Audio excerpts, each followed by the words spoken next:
think I'm gonna call you Molly. This is probably one of the most engaging and impactful games I've played for a very long time. There is going to be spoilers from the outset, so do keep that in mind. This is the demo version that's available on the Steamfest right now.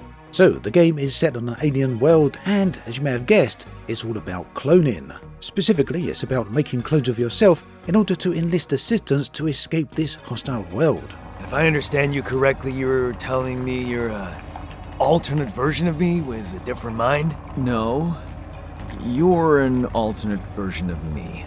It's a premise that works surprisingly well with some great gameplay. But perhaps it shouldn't be so surprising, as this game comes from the developers of the highly regarded This War of Mine. The game then takes place in two distinct notable areas: the surface of the alien world itself, which is, as you can see, very interesting visually. The other main area is the interior of your base, and as you can see, the way the base is presented is certainly inspired by This War of Mine. Inside your base there's a variety of activities, including communication, manufacturing various things, and of course base expansion. And outside of the base there's exploration, gathering resources, as well as building external structures. And that's far from everything. Now what really interested me about the Alters is not just the individual game loops, but rather how they integrate together. And for me that's always what makes a game particularly interesting or particularly engaging. Not just that it has interesting game loops, but rather that the game exists as a cohesive whole, and it's something that for some reason a lot of developers actually fail to achieve. But for those who do, you usually end up with a very good game indeed, and from what I can see, The Alters looks like it's going to be a very good game. Now, the concept is pretty simple and straightforward.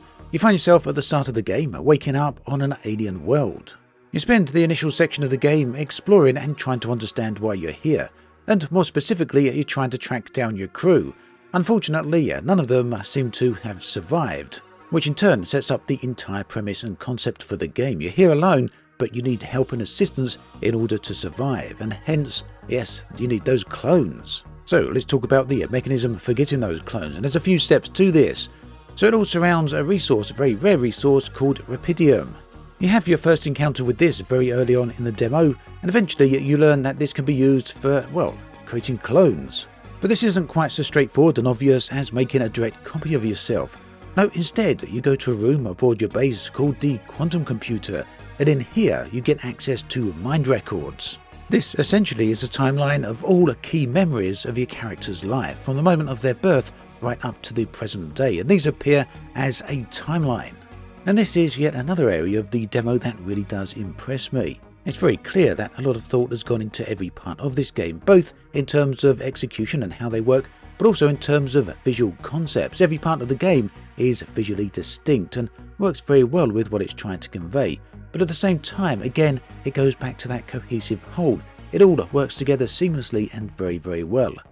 So here you can see that timeline. There's all key memories on here, and you can actually click on any one of these and read about those key memories.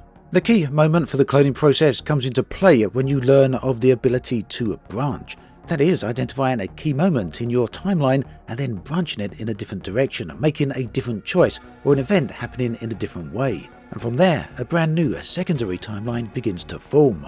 And it's this that forms the basis of your clone's memories, your clone's entire lifetime. In short, they are an alternate version of you, hence the title of the game, The Alters. Now this in turn leads to some very interesting story. Consider perhaps how you would get on with an alternate version of yourself. Some people I think would love to meet an alternate version of themselves, other people maybe not so much, so it really does open up a lot of intriguing dynamics. Why don't you get yourself a repair kit and fix your own shit? I'm done doing your dirty work. Now whilst the demo only shows you one alter, the promotional artwork for the game shows many more, and this really does hint at what seems to be an entire family. In fact, the trailer of the game shows somewhat more and really goes into a bit more depth. Each of these alters has a very distinct skill set, whether they are the engineer that you wake up in the demo, or later on in the full game I assume, scientists, an agriculturalist, and many more. Now all of these have very different personalities and very different attitudes towards life. Yet they all share something very important, something very key. They share the same memories up to the moment at which they were branched. And this obviously, in terms of narrative, gives a lot of possibilities to actually explore, including the very strong bonds that might form between two such people. So it's the foundation of the game, and it's a very, very strong one. At least it seems that way to me, and hopefully the fuller game explores this in enough detail and lives up to the potential and the promise that the demo is suggesting. Now, on top of all this is the gameplay. Like I say, you do have a base to build. This can be expanded right out, and that includes increasing the size of the base as well as adding new rooms, and each room has its very own functionality.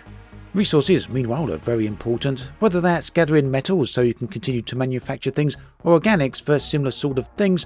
You also need to manufacture food to keep everyone happy and sustained.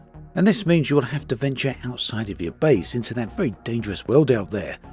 Now, out there's plenty of things going on that will keep you entertained and intrigued, and that includes the nature of the world itself, but also the danger.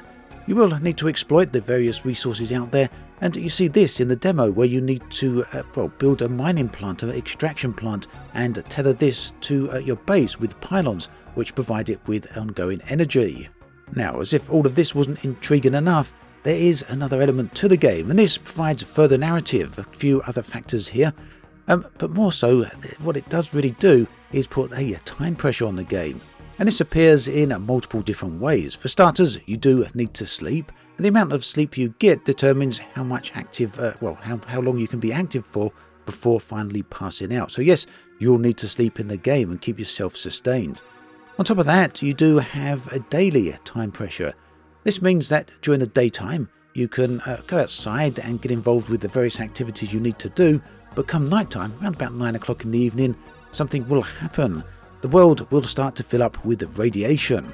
That means you can't stay out there very long. You will need to get back. You have a little bit amount of time, but eventually your suit will degrade, at which point you will die. Inside your base, you are protected from the radiation, at least to an extent. But in order to get maximum protection from the radiation, you'll need to have a radiation shield on your base. It does come with one by default, but it needs radiation scrubbers, and these need to be manufactured on an ongoing basis to keep your place clean. Without that, radiation will slowly seep in and slowly poison you. And then there is the third time factor, and this one is the most important one. You see, the game is set in a trinary star system. That's a star system with 3 different stars or 3 different suns. If anyone's seen the 3-body problem, they will know a little bit about what this may mean, what it may represent. And that means that at some point, and you do have a set number of days here, the other star will come along and eradicate life from this surface of the world, and your task is to escape the planet before that happens. Ultimately then, the Alters has many different layers to it, and all of these are very intriguing on their own, very interesting as standalone concepts. But what's really nice here is how well they work together as a cohesive whole. And perhaps somewhat surprisingly, this is something that the demo demonstrates very, very well. It introduces all these major concepts and lets you explore the game and get a good feel for it, all within a relatively short time span. And what this tells me is that the developers know exactly what they're doing, and they've crafted together a very nice game here. This is something I'm very much looking forward to. I really want to get my hands on the Alters and really can't wait to play the full thing. If you're interested in checking out the demo, do take a look. There's a link in the video description which will take you to Steam. Keep in mind that this will only be available during Steam's Summerfest, so you've only got a few days really to check this out before the demo probably disappears again. So yeah, if you're interested in this, probably best not to hang around. At any rate, thanks for watching this video all the way through. There are other videos on the screen right here if you want to check them out as well. Thanks for watching, and I'll catch you all next time. Take care.